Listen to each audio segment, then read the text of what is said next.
las compañeras del panel, al señor fiscal y a todo el público, el presente aquí y en cámaras. Y muchas gracias también por recordar la demanda que nosotros presentamos contra el Marco Jurídico para la Paz. Y permítame aclarar que lo hicimos porque estamos de acuerdo con el proceso de paz, no porque estemos en contra, y porque consideramos que en la forma como fue concebido el Marco Jurídico para la Paz conducía a una impunidad que afectaba jurídica y políticamente el proceso de paz. Es decir, que a la larga lo podría hacer frágil frente a los ataques legítimos de las víctimas que verían vulnerados sus derechos. Y por eso propusimos la discusión acerca del reconocimiento del derecho a las víctimas a la justicia. El Marco Jurídico para la Paz autoriza dejar sin juzgamiento, o pretendía autorizar dejar sin juzgamiento violaciones de derechos humanos e infracciones graves al derecho humanitario, lo cual es contrario al derecho internacional de los derechos humanos. Eso está prohibido, y está prohibido por la Constitución. La Corte, por lo pronto, realizó una audiencia de mucha altura. Yo creo que sirvió para que se ventilaran tesis muy importantes desde diversos ángulos, pero además nos negó formalmente la pretensión, es decir, declaró la constitucionalidad del Marco Jurídico para la Paz, pero en una operación jurídicamente audaz, por decirlo menos, incorporó nuestros planteamientos dentro de la sustancia de la sentencia y dijo que efectivamente era constitucional, pero que había que juzgar judicialmente las violaciones de derechos humanos y las infracciones al derecho humanitario. Y lo repitió de manera explícita 2 veces en las conclusiones y en lo que la Corte llama los parámetros de interpretación de su sentencia, donde dice: la ley estatutaria tendrá que poner especial esmero en asegurar que todas las violaciones de derechos humanos y todas las infracciones graves al derecho humanitario sean juzgadas judicialmente. No estamos hablando del delito de falsedad o del delito de porte de armas o incluso del asalto a bancos. Estamos hablando de torturas, de desapariciones que no sean cometidas sistemáticamente y que no tengan la categoría de crímenes de lesa humanidad. Esos delitos no pueden dejar de ser juzgados judicialmente. La Corte lo que admitió del Marco Jurídico para la Paz fue que se centraran los esfuerzos en la persecución judicial de los delitos, estos delitos que constituyan crímenes de lesa humanidad, crímenes de guerra cometidos de manera sistemática y genocidio. Pero las otras violaciones de derechos humanos que no constituyan esa clase de delitos también deben ser juzgadas judicialmente, aunque los esfuerzos no se van a centrar en ellos. Esa fue la claridad que hizo la Corte y nosotros consideramos que es importante porque además la Corte acompañó en su sentencia este señalamiento con un llamamiento muy exigente, muy serio, en relación con la necesidad de que se garanticen los derechos de las víctimas, que haya transparencia, que tengan recursos judiciales a través de los cuales puedan impugnar las decisiones, etcétera. Es decir, de la simpleza del Marco Jurídico para la Paz, que con una liberalidad absoluta permitía sencillamente dejar en la impunidad graves violaciones de derechos humanos e infracciones graves al derecho humanitario, pasamos a una situación en la cual, no obstante que el texto es el mismo, con la interpretación y decisión de la Corte, a pesar de que declaró la constitucionalidad, exigió un grado de cumplimiento de los derechos a las víctimas que sea acorde con las obligaciones internacionales en derechos humanos. En ese sentido, quisiera aclarar por otra parte que no se trata, con toda consideración lo digo en relación con las palabras que acaba de decir el señor fiscal, de una pretensión maximalista, en absoluto. Tampoco voy a considerar minimalista la otra propuesta. Son dos posiciones distintas.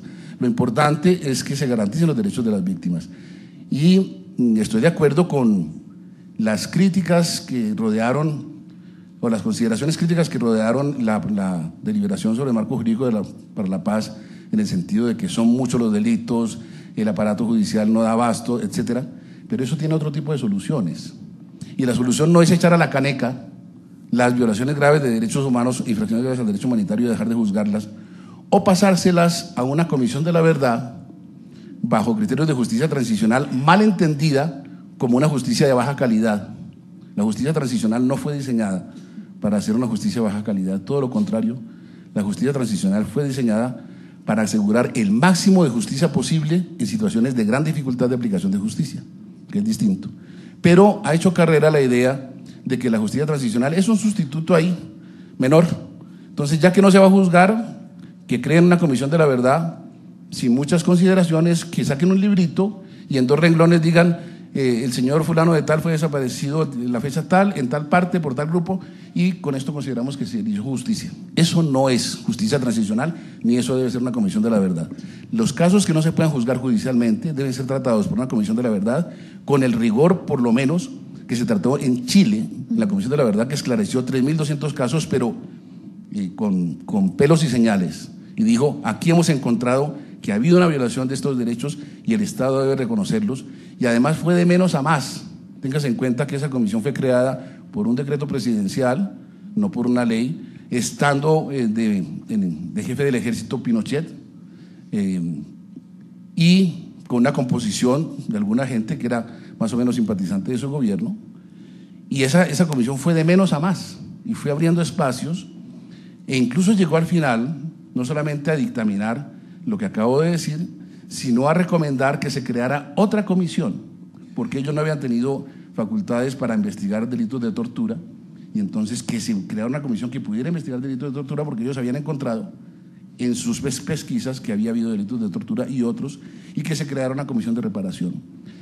Quiero terminar sencillamente diciendo que en esta materia lo importante es la voluntad política de garantizar efectivamente los derechos de las víctimas, y estos derechos de las víctimas no son contrarios ni incompatibles con el derecho a la paz, quizás más adelante lo podría desarrollar mejor, sino que por el contrario, una paz que no esté asentada en los derechos de las víctimas es una paz que no tiene bases sólidas y que puede caerse. A propósito de eso, doctor Gallón, estamos hablando de los derechos de las víctimas y por supuesto el tema de justicia tiene todo que ver con la satisfacción de las víctimas. El fiscal ha dicho hace un momento, claro que todos esos delitos graves se van a investigar y se van a juzgar. El punto aquí es que probablemente la condena no sea efectiva o se cambie por una condena que puede ser, incluso como menciona el fiscal, trabajo social. Y yo creo que esta pregunta sí tiene que ser diferencial para las 2 representantes de víctimas que tenemos aquí. Y fue una pregunta que le hicimos ayer en un hangout que organizó El Tiempo a Sigifredo López, que de hecho lo veo presente acá, y es, ¿qué diferencia hace para una víctima que su victimario tenga como pena la cárcel o tenga como pena arreglar los parques del pueblo? Giovanna. Primero es que hay muchos obstáculos para la denuncia.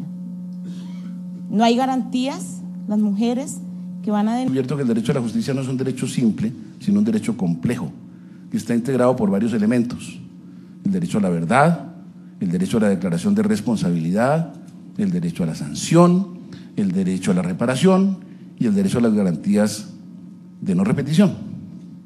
Y esa evolución ha llevado a concluir que es posible reducir o incluso eliminar la sanción, siempre y cuando se garantice la vigencia del resto de elementos del derecho a la justicia. Y eso lo ha declarado así Principios de Naciones Unidas, 2 conjuntos de principios que han sido aprobados, incluso uno de ellos por la Asamblea General en el año 2005 con el voto afirmativo de Colombia, la Corte Interamericana de Derechos Humanos, la Corte Constitucional en la sentencia que revisó la constitucionalidad de la ley llamada de Justicia y Paz, la Corte Constitucional al revisar el marco jurídico para la paz. Dicen todos eso. Siempre y cuando haya un genuino proceso de paz, primera condición, y segundo, se garantice plenamente la vigencia del resto de elementos del derecho a la justicia, es posible pensar en determinados casos en una reducción de la sanción.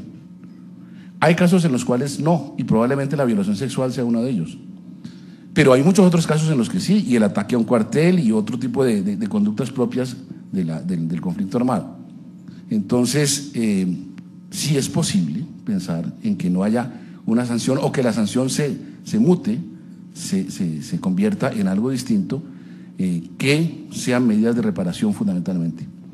Y en esto creo que una de las equivocaciones en las que hemos incurrido en el país en este debate es en comenzar por discutir el tema de la pena, el tema de la sanción, cuando no debe ser el punto de partida. Es lógico que sea así, porque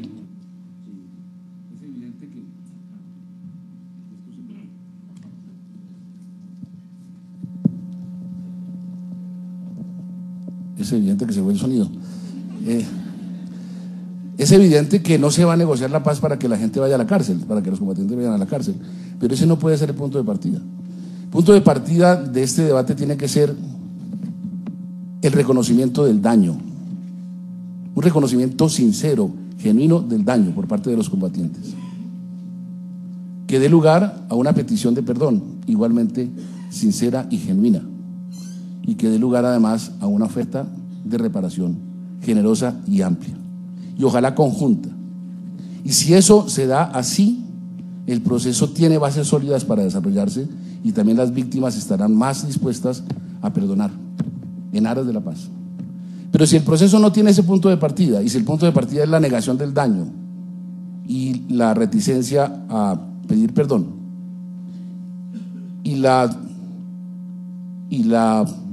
tacañería en materia de reparación, que yo creo que existe y ha existido bastante tacañería en esta materia en los últimos años, a pesar de que se ha abierto la posibilidad de que haya reparación administrativa. Si se da eso, el proceso no marcha bien.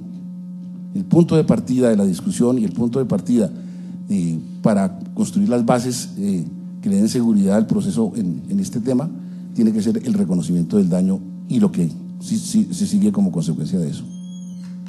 Bueno,